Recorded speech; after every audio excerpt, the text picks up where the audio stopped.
Hello, my name's Matt and this is Pixel Burn, where I take a look at some of the more interesting things to have happened in gaming this week, assuming of course that my YouTube channel hasn't been taken down by a disgruntled third party, in which case it's literally a miracle you're watching this.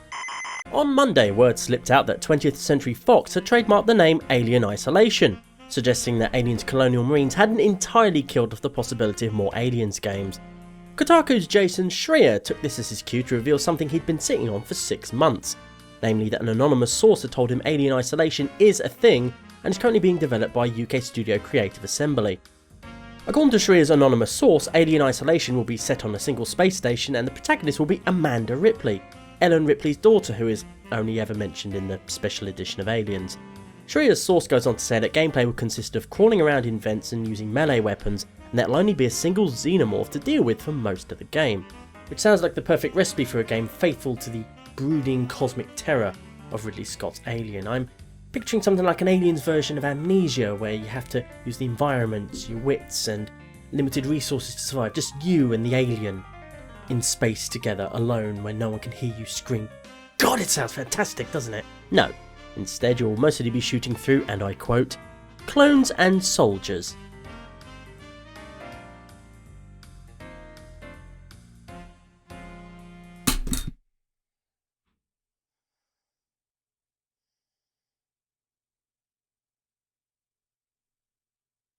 Moving on, the Enter the Dominatrix DLC for Saints Row 4 came out this week for PC, 360 and PS3.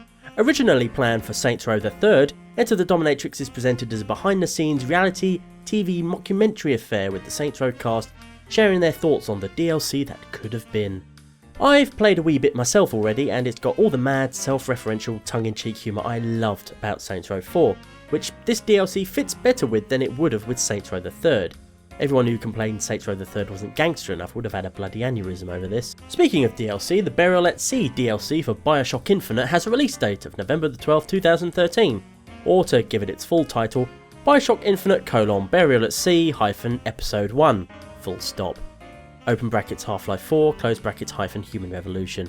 Besides returning to the underwater city of Rapture, the settings for Bioshocks 1 and 2, Burial at Fish Plankton and Sea Greens brings back the weapon wheel, notably missing from Bioshock Infinite, and also adds a new vigour called Old Man Winter. Yes, you still use vigours that you drink in this, even though you're in Rapture, which use plasmids you injected into your arm like a skaghead. Apparently this is hand-waved away as plasmids starting out more like vigours before they became something injectable, although supposedly no explanation is given for why Rapture also has sky rails. Still, a bit of noir-flavoured Bioshock going back to Rapture is right up my dingy gasoline alley, and I look forward to giving it a spin in November. And finally, some nudie pictures of Hollywood's Ellen Page have found their way onto the internet, despite her being famous for never doing nude scenes. Apparently someone with a PS3 development kit messed around with the camera during this shower scene in Beyond Two Souls, and made the shocking discovery that Ellen Page's character model is anatomically correct. Who'd have thought David Cage of all people could achieve what Hollywood's slimiest scumballs have failed to do? Actually, Ellen Page and Willem Dafoe remained fully clothed for their performances in Beyond Two Souls, albeit in this ridiculous motion capture getup. The simple fact is, someone on the art team at Quantic Dream had way too much time on their hands, along with something else no doubt, and lovingly rendered all the naughty bits on her in-game avatar.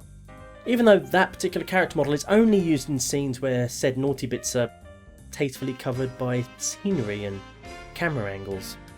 Citing non-specific legal reasons, Sony's lawyers are now actively pursuing anyone hosting these pictures online. Pictures that aren't really of Ellen Page's actual naked flesh. Technically they're an artist's fevered, sweaty, imagined idea of what she might possibly could kinda maybe look like naked, mapped onto a virtual puppet based on her physical proportions. Except people are treating them like bona fide pictures of her actual naked body. Christ, what a mad fucking world we live in now.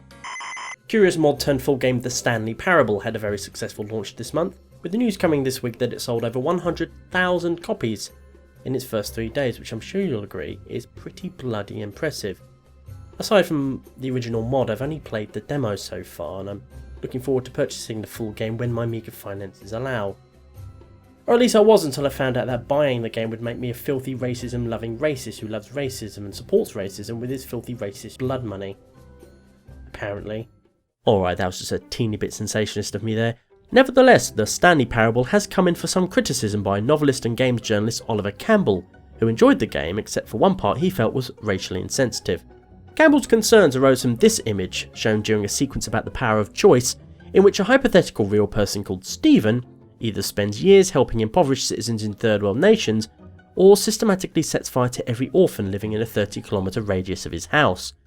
Personally, I know which one I choose, but the key thing to note here is that unlike real life, there is no middle ground here, so you can't, for example, help impoverished third world nations by burning orphans. Not that I'd ever suggest burning children to meet our increasingly insatiable energy needs, although fossil fuels are becoming increasingly scarce, whereas children are plentiful. Just throwing that out there. Campbell expressed his concerns via email to the Stanley Parable's creator, Davy Redden, who agreed to change the offending image to something less so after what Campbell called a pretty pleasant exchange.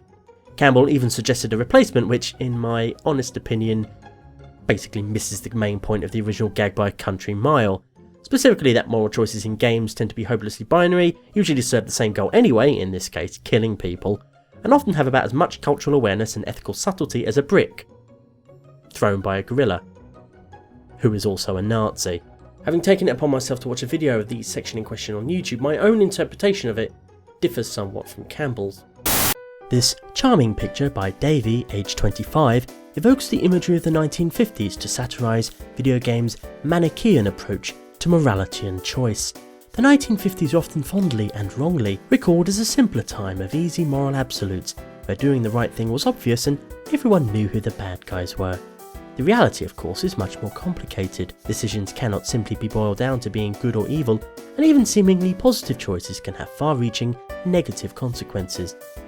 As well as recalling the Western colonialism of the 19th century, this image of a chap named Stephen lighting a cigarette for an African child also satirises many video games' warped morals. In the 1950s, it was considered perfectly acceptable and indeed even healthy to smoke. Similarly, during Western colonialism, it was considered admirable to shoot hundreds of indigenous people. Much like how video games today regard racking up body counts at rival World War II as winning. Meanwhile, this charming drawing by Ability Drain, aged 27, with its use of bold colours and childlike imagery, brilliantly encapsulates the fear and uncertainty of our post-9/11 world. And sometimes a cigar is just a cigar. While my own interpretation of the scene differs from Campbell's, however, I can still understand how and why the image of a cartoon Caucasian torching a starving African child can cause offence. It's pretty bloody obvious, actually. That said, however, if the scene can be changed while preserving the spirit of the original gag, then I don't have a problem with that at all. Unlike the self-righteous gamer brigade that has scuttled out of the woodwork to blindly defend the original image unconditionally, bellowing about censorship and so-called social justice warriors, people who genuinely believe Campbell's criticism of the Stanley Parable is part of some larger, imaginary, politically correct agenda conspiring to neuter games, while casting Davy as one of their poor oppressed victims. Even though Davy has publicly stated he has no problems with the change whatsoever, when someone comes along and says that this one section of game made them feel like they could not play the game, and the item in question is extremely easy to change, and when it changes nothing about the experience I want people to have, well, why wouldn't I do it? Davy Redden is not some closet Klansman, and Oliver Campbell is not part of a shadowy cabal of social censors. Similarly, causing offence doesn't make something inherently bad, and there's nothing wrong with criticising something that's needlessly offensive, even if the offence was unintentional. Life is not black and white, there are no shining heroes and dastardly villains, and changing something so more people can enjoy it is not a slippery slope towards the Gestapo. Whatever your views on this topic and whatever your creed or colour, however, I'm sure one thing we can all agree upon is that Stephen is kind of a dick. From alleged censorship to actual censorship now, as this week showed what happens if you give a Duff Jungle survival game a negative review on YouTube. The answer being your video gets taken down and you get a copyright strike against your account. The Duff Jungle survival game in question is Day 1, Gary's Incident by Wild Game Studios, recently released through Steam Greenlight and currently sporting an average user rating of 0.5 on Metacritic with no reviews from mainstream sites. Metacritic doesn't include reviews on YouTube though, of which there are plenty, the most notable being Total Biscuit's WTF is First Impressions video.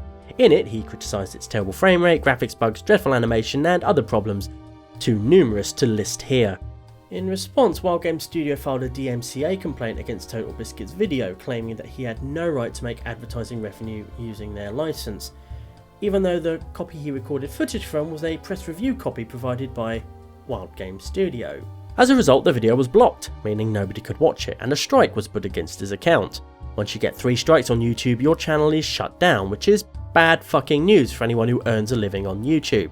Had TB been doing a simple let's play of Day 1, then the developers would be in the right in this case, in a strictly legal sense. However, his WTF is videos are review style first impressions, or critique, which is protected under United States fair use laws. Total Biscuit's video wasn't even the most damning one. That accolade goes to I Broke Day 1 Gary's Shitty Incident by YouTuber Burger Paul, which was also monetized, yet Wild Game Studios didn't try to remove it.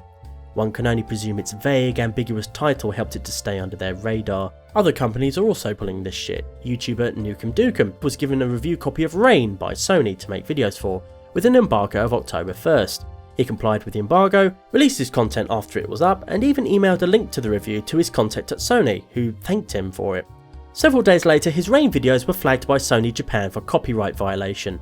The issue here isn't specific developers or publishers, however. They wouldn't be able to suppress videos in this way were it not for YouTube's copyright system, which pretty much automatically rubber stamps any claims that get made. Many of these claims aren't even made by people, they're done by software algorithms that check if any audio or visual images matches up exactly to what's on its records, flagging anything that matches and either claiming ad revenue from it or taking it down. One can only hope these recent incidents prompt YouTube to consider the way its copyright system works and alter it accordingly. It's ultimately bad for consumers, that's you lot, if companies like Sony and Nintendo are allowed to control what is being said about them online. That is fucking censorship. You can watch TB's and Nukem Dukem's videos by clicking either of these handy links I've put up on the screen for you, because I'm nice like that. I also recommend heading over to the Electronic Frontier Foundation to learn more about your digital rights and how best to exercise them. You can find a link to their site in the description below. That's all for this episode of Pixel Burn. If you enjoyed it, please do let me know. At the very least, I hope you found it tolerable. If you didn't like it, however, feel free to send me a video reply using clips from this video so I can get it flagged for copyright theft and get you banned from the internet. You can go now. With this flower clearly symbolising the fragile innocence of childhood. I'm afraid that's all we have time for this week. If you'd like to see your artwork featured on Pixel Burn, then please send it via email to the following address. We can't promise to return your drawing, but we do give a prize for each one we show.